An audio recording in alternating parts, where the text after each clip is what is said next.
Hello guys, नमस्कार. I am Dr. Shrikant, commerce lecturer. पिछले कई महीनों से मैं आपको YouTube पर वीडियो अपलोड करके पढ़ा रहा हूँ. Different subject, different classes. आपसे एक रिक्वेस्ट करूँगा कि आप मेरे वीडियो को शेयर कीजिएगा, लाइक कीजिएगा, कमेंट्स तो ज़रूर कीजिएगा और सब्सक्राइब जरूर कर लीजिएगा चैनल को. और आगे मैं आपको और भी पढ़ाता रहूँगा. आज मैं बीकॉम का दिखा रहा हूँ. बीकॉम, एमकॉम, बीबीए तीनों के लिए फाइनेंशियल मैनेजमेंट बहुत ही vital subject. This is very important subject for the BCom, MCom and BBA classes. So various video already uploaded in the chapter is capital budgeting. Topics: internal rate of return. Very important topics. What is the step? Internal rate means एक ऐसी rate जो आपको present value factor जो है उसके नज़दीक आ जाएगा, उसका तक, यानी उसके बीच में. कैसे दो ऐसे रेट होंगे, उसके बीच में ये रेट आएगा जो प्रेजेंट वैल्यू फैक्टर होता है, तो आपको पता चल जाएगा कितनी परसेंट आपका एक्चुअली रेट है. That is internal rate of return. First step, first find present value factor. कैसे? पीवीएफ कैसे निकालिएगा? Initial investment by annual cash inflows. Annual cash inflows कौन सा जरूरत होता है? Before depreciation after tax. अगर क्वेश्चन में आफ्टर डेप्रिसिएशन आफ्टर टैक्स दिया है तो उसको बिफोर डेप्रिसिएशन को ऐड कर दीजिएगा, तो बिफोर डेप्रिसिएशन आफ्टर टैक्स हो जाएगा. ये कर लेना होगा, before depreciation after tax, that is the annual cash inflows. ये जरूरी है. सेकंड स्टेप, दिस पीवीएफ, ये जो पीवीएफ निकलेगा इसे हम लोग फाइंड करेंगे. टेबल 2 मैं दिखाऊंगा. टेबल 2 में आप निकालिएगा. अगर एकदम एक्यूरेट हुआ तो परसेंटेज निकल जाएगा एक ही, तब तो ज़्यादा कुछ करना नहीं है. लेकिन अगर एक्यूरेट नहीं हुआ, दो रेट के बीच आया ये, तो आपको दोनों रेट को लेना पड़ेगा. एक highest rate that is the V1 and lowest rate V2. फिर स्टेप 3, अगर इनके साथ इवेंट सेविंग है, हर साल की सेविंग एक बराबर है, तो आपको ये फॉर्मूला यूज करना पड़ेगा. IR का lowest rate plus HPV minus PVF, difference in calculated PV into difference in rate. दोनों रेट का बीच डिफरेंस. ये फॉर्मूला काफ़ी इंपॉर्टेंट है, इसको याद रखिएगा. इसी फॉर्मूला से इंटरनल रेट ऑफ रिटर्न निकलेगा.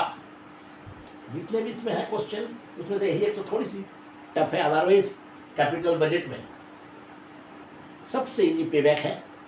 ये थोड़ी सी टफ है क्योंकि इसका इंटरनल रेट को समझने में सबको दिक्कत होती है. कैसे निकाला जाता है, आइए मैं आपको दिखाता हूँ. एक क्वेश्चन आज मैं आपको सॉल्व करूँगा. ये क्वेश्चन लेता हूँ बुक से.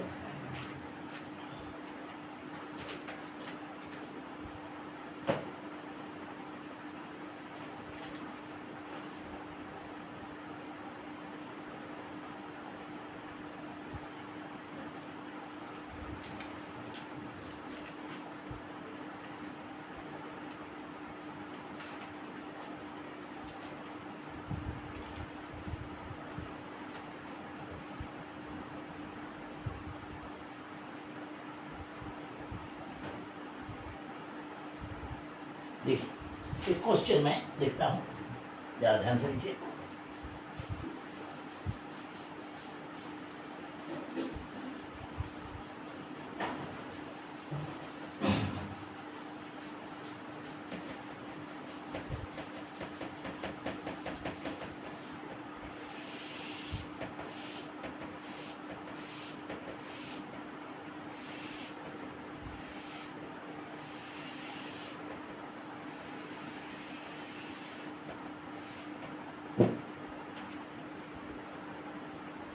देखिए question,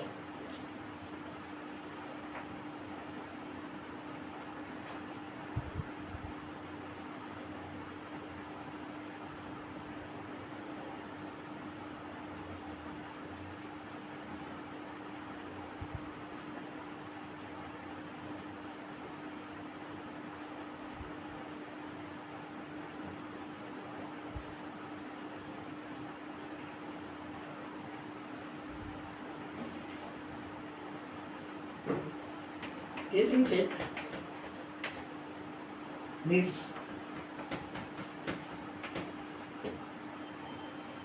rupees 6,60,000,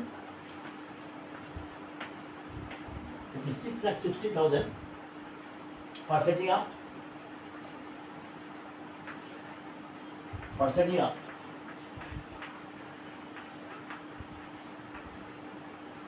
for setting up a necessary plant, a necessary plant.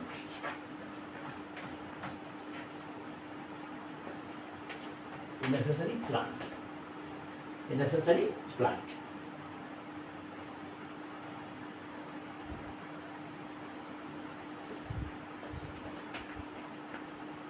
Annual cash flow, annual cash inflow,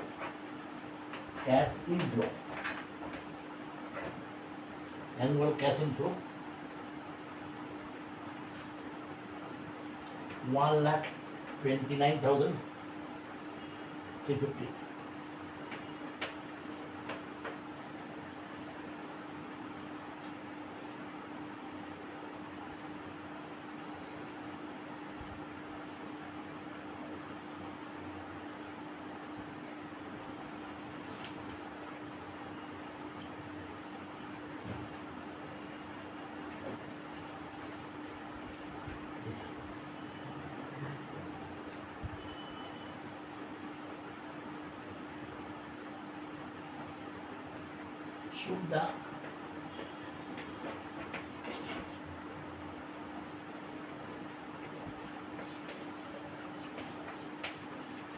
Should the plant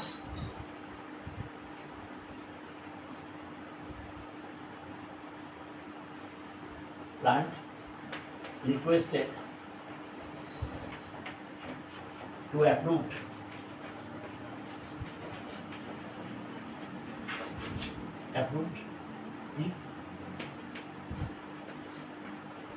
if internal rate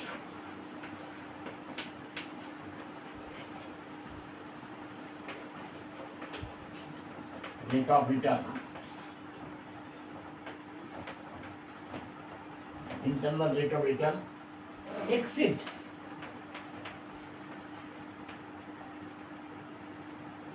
12%.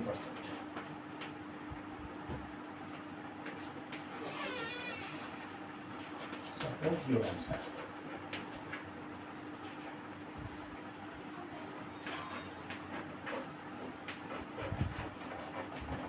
Suppose your answers. এটা নিয়ে যাও।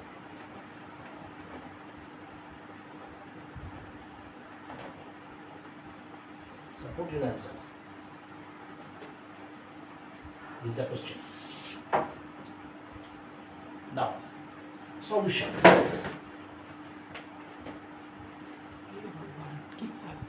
ये क्वेश्चन को देख लिया आप लोग, कैश इनफ्लो दे दिया है आपको। इनिशियल इन्वेस्टमेंट 6,60,000 है, इनिशियल इन्वेस्टमेंट 6,60,000 है, कैश इनफ्लो इतना दे दिया है। आपको बताना कि इंटरनल रेट अगर 12% से ज़्यादा होता है तो क्या इस प्रोजेक्ट को, इस प्लांट को एक्सेप्ट किया जाएगा या नहीं, ये आपको देखना होगा। तो आपको देखना है, आपको दे दिया 12% है, 12% से ज़्यादा होगा, 12% से ज़्यादा होगा तभी जाकर हम लोग उसको एक्सेप्ट करेंगे। तो कैसे, आइए निकालते हैं पहला। কেউ দেখবে না ভিডিও দেখো সেজি কিচ্ছু দেখা যাচ্ছে না, আমি মুছে দিলে পরিষ্কার হয় না, লাইটটাকে চেঞ্জ করতে পারছো না, তো দেখবে চোখেই পড়ছে না। स्टेप 1,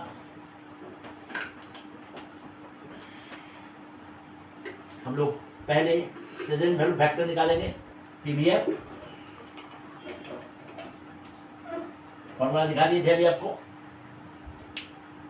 फॉर्मूला दिखा दिए थे। Initial investment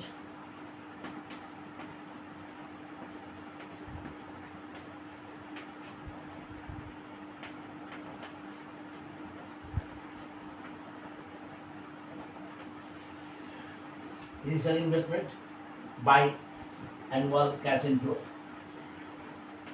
Annual cash inflow.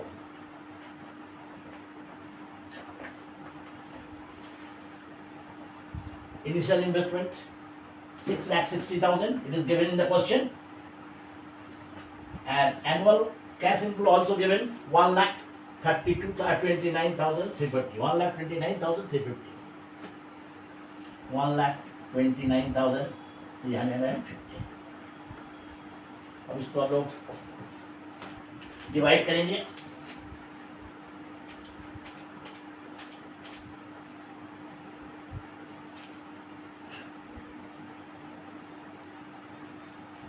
$1,29,350. 5.1. That is the 5.1. देखिए ये सबसे इम्पोर्टेंट एक्टिविटी 5.1. इसी से तो आगे हिसाब बनेगा. ये सबसे पहले निकाल दिए 5.1. अब टेबल इसको देखिएगा. टेबल में कहाँ आता है 5.1. टेबल आपको देखना पड़ेगा. टेबल आपको नहीं मिलेगा पोस्ट एग्जाम में तो मान लीजिएगा. देखिए हमको देखना क्या है 5.1. 5.1 कितने साल का है 10 years. एस्टिमेटेड लाइफ इसका 10 years नहीं लिखे ना. लाइफ है इसका लाइफ 10 years. लाइफ है इसका 10 years. तो 10 साल का हम लोग देखा पड़ेगा. 10 साल तक चलेगा. 5.1 10 साल में कहाँ से आ रहा है. टेबल 2 देखिए. टेबल 2 ये है टेबल 2 देखिए. टेबल 2 10 साल में जाके देखना पड़ेगा 10 years में. ठीक है 10 years में जाके देखिएगा. 5.1 किसके बीच आ रहा है. ये आ रहा है 14th and 15 के बीच. 14th and 15 के बीच 14% and 15% के बीच. क्योंकि एग्जैक्ट 5.1 नहीं आ रहा है तो आइए कितना इसके बीच आ रहा है. PV factor 5.1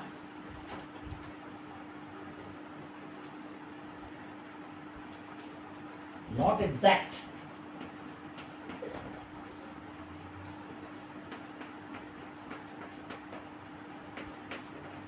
Table 1 and table 2 not exact. Table 2 but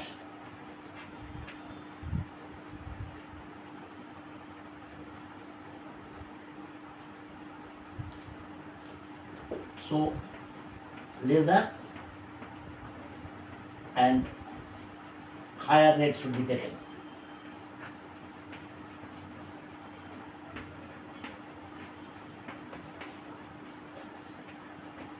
ठीक है ये जो निकला दैट इज द भी. ठीक है स्टेप 1 भी है. इसको हम लोग भी कहते हैं. ठीक है अब हम लोग highest rate and lowest rate दोनों देखेंगे.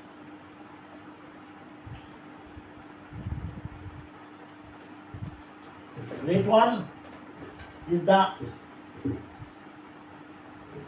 highest rate. V1 equal to highest कितना आ जाएगा उसमें. उस टेबल में देखें 5.216. Rate 2 that is the V2 lowest. ये आपका हो जाएगा 5. ये जो 5.1 ना ये किस दोनों के बीच में आ रहा है 5.216 एंड टेबल 2 में देखें एंड 5.019 10 years में 5.019 5.019 देखिए. ठीक इस दोनों के बीच आएगा ना रेट. दोनों के बीच आएगा. ये कितने परसेंट का है.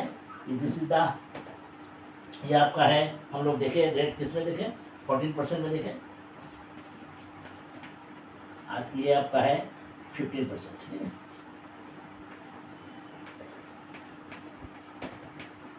देखिए 5.1 से टेबल में देखें 10 साल में 14% and R rate two 5.019 10 years में देखें कितना 15%. ठीक है दोनों हम लोग देख लिए. V1 V2 हमको मिल गया. अब हम लोग फॉर्मूला पुट करेंगे, मैथ बन जाएगा। ठीक है, फॉर्मूला पुट करेंगे, देखिए इसको, देख लिए इसको हो जाने के बाद हम लोग का फॉर्मूला, चूंकि सेविंग हर साल एक बराबर है तो पहला जो फॉर्मूला लिखें उसी से होगा। ये देख लिया आप।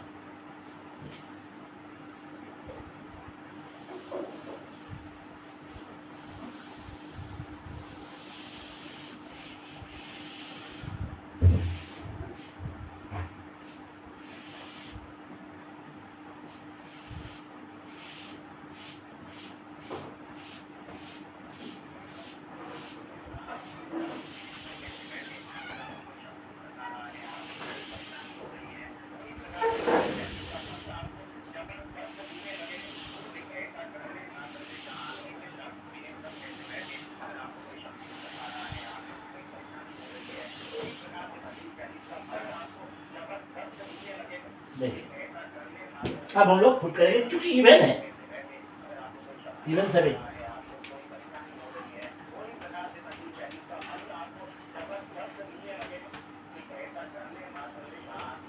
IRR, LR, best rate,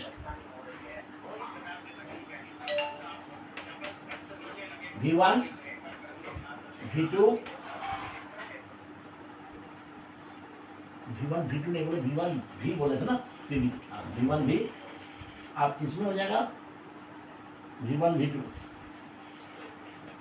V1 minus V2 rate 1 minus rate 1 minus rate 2 highest है ना, हाँ तो दोनों का डिफरेंस ऐसे हो जाएगा, रेट 2 माइनस रेट 1, हाईएस्ट है, ये जो हाईएस्ट है उसको पहले तो माइनस होगा। ये लोएस्ट रेट कितना है, देखिए ये देखिए, लोएस्ट रेट 14%, लोएस्ट, ध्यान ले लीजिए 14%। V1 5.216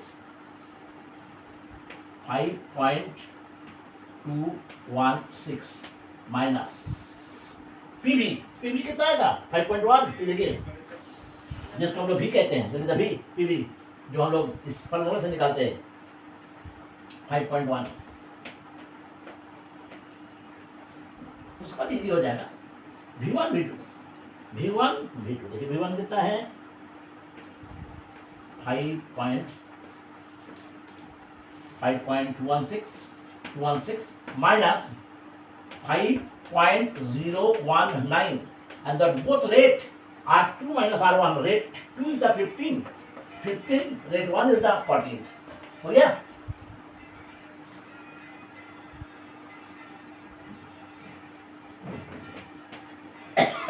बॉडी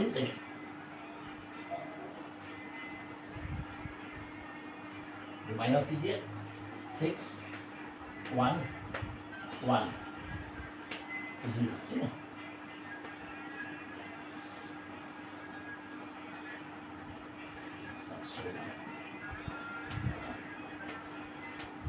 .197 इंटू 1, ठीक है।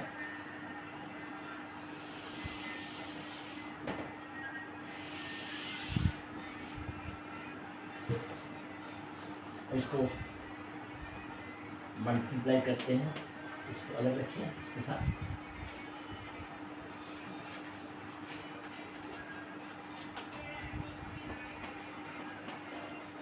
इसके साथ हम मल्टीप्लाई करके देखिए होगा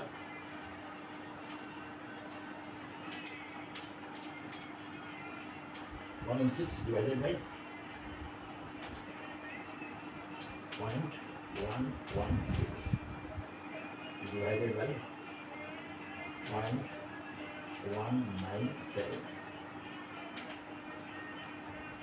58 59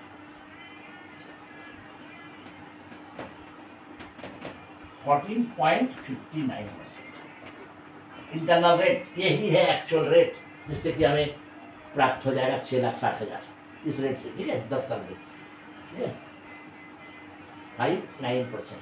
तो आपको देखना है, अब आपको बताना है आंसर में Plan should be accepted.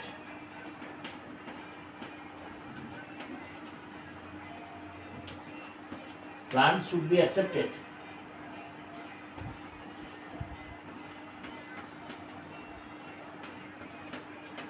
Because internal rate of return is 14.59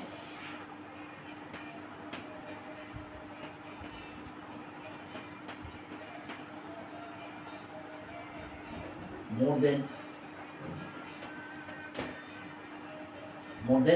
the rate is of 12%. Rate of 12%.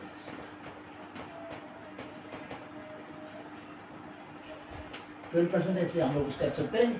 12% question में दिया है, हमारा आया कितना 14.59. That is the internal rate of return. यानी दो रेट के बीच 14 और 15 के बीच का रेट. ये ऐसे नहीं निकलेगा, इतने फॉर्मूला में यूज करने के बाद आएगा. ठीक है, फॉर्मूला सिंपल है.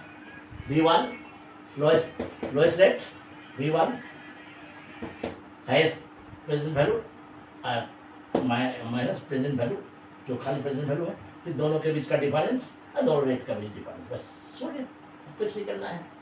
टेबल तो देखना है, टेबल देख के समझना ही मैथ का मेन जगह है. तो ये तो रहा आपको एक मैथ जो इंटरनल रेट ऑफ रिटर्न जो कैपिटल बजटिंग में सबसे कठिन ही माना जाता है. अब बात बाकी तो बहुत सारा इजी है. तो ये था कैपिटल बजटिंग. आपको मैंने कैपिटल बजटिंग की ये मैथ बता दिया. अब आपको ये कैसा लगा जरूर कमेंट बॉक्स में जाइएगा. और मेरे प्यारे विद्यार्थी जरा लाइक कीजिएगा और शेयर जरूर कीजिएगा, कमेंट जरूर कीजिएगा. ये मैं क्योंकि ये आपके लिए काफ़ी महत्वपूर्ण है. और किसी भी चैनल में फिलहाल फाइनेंशियल मैनेजमेंट की कोई भी पढ़ाई नहीं हो रही है, किसी भी चैनल में नहीं हो रही है. तो फाइनेंशियल मैनेजमेंट आप सबके लिए इतनी महत्वपूर्ण है, इसको मैं बताया आपको. BBA के लिए है, BCom के लिए है, MCom के लिए है. ठीक है, तब तक के लिए धन्यवाद, नमस्कार.